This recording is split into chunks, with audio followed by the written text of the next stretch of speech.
Difícil elecció la que tenen avui entre les seves mans els membres del jurat del concurs gastronòmic de la Mar als Fogons. Al llarg de la jornada, els 10 joves semifinalistes del concurs han hagut d'elaborar les seves receptes amb galera per tal que el jurat triï els 2 millors que jugaran la final. Entre els candidats al premi s'hi troben 4 estudiants de l'Escola d'Hostaleria de Cambrils i el cuiner cambrilenc Eduard Martí, que ja ha guanyat el premi en edicions anteriors del concurs. Els 10 semifinalistes al concurs de la Mar als Fogons de les 4es jornades gastronòmiques de la Galera i de la cuina marinera Cambrils s'han posat aquest matí al davantal per elaborar les seves receptes amb galera a l'Escola d'Hoteleria i Turisme de Cambrils. El concurs ha rebut enguany 40 receptes de joves de tota Catalunya, però només 10 han tingut la seva oportunitat avui. Entre les escollides n'hi ha vàries de Cambrils, la dels cuiners Màrius Ordóñez, Sergi Palacín, Eduard Martí i David i Robin González. Els altres joves cuiners han vingut de Calella, Òscar Sánchez i Jordi Roig, de la Seu d'Urgell, Josep Balaguer, i de Barcelona, Jordi Puigdomènech i Xavier Fernández. Els 10 semifinalistes s'han posat davant els fogons aquest matí. El temps d'elaboració amb què han comptat els joves cuiners per realitzar la seva recepta ha estat de 2 hores i només han disposat dels ingredients que es van detallar en el moment de la inscripció. Ha estat un repte per mi.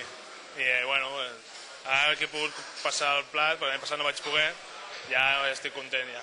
He agafat la galera, les he pelat, les he escaldat, les he pelat, les he ficat en una placa al forn i ben xafadetes, perquè quedi una llàmina ben fina, i llavors el muntatge era llàmina, amb arròs, una altra llàmina, i anar fent. Una experiència nova, i passar-t'ho bé, conèixer diferent gent, i això. M'hagués anat bé 1 hora i mitja més, que és el que vaig tardar a l'alcohol l'altre dia, però no he pogut acabar, he presentat el que he pogut i a veure què tal. Un jurat competent i escollit per l'àrea de promoció de ciutat de l'Ajuntament de Cambrils, departament organitzador del concurs, seleccionarà avui els 2 finalistes del concurs. Per una banda es troba el jurat que avalua la tècnica d'elaboració, la higiene i la presentació, entre d'altres coses. 4 són les persones que formen aquest jurat. De l'Escola d'Hostaleria i Turisme són 2, Carlos Pujol i Jordi Jardí.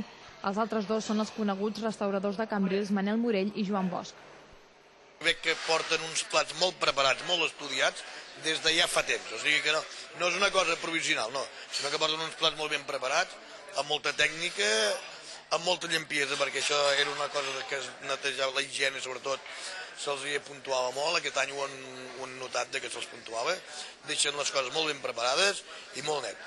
És difícil puntuar, tinguent en compte que són nois que porten 1 any o 2 d'escola d'hostaleria, però que els hi veus una inquietud i unes ganes de fer les coses bé, perquè estan aplicant tècniques que ja són de professionals.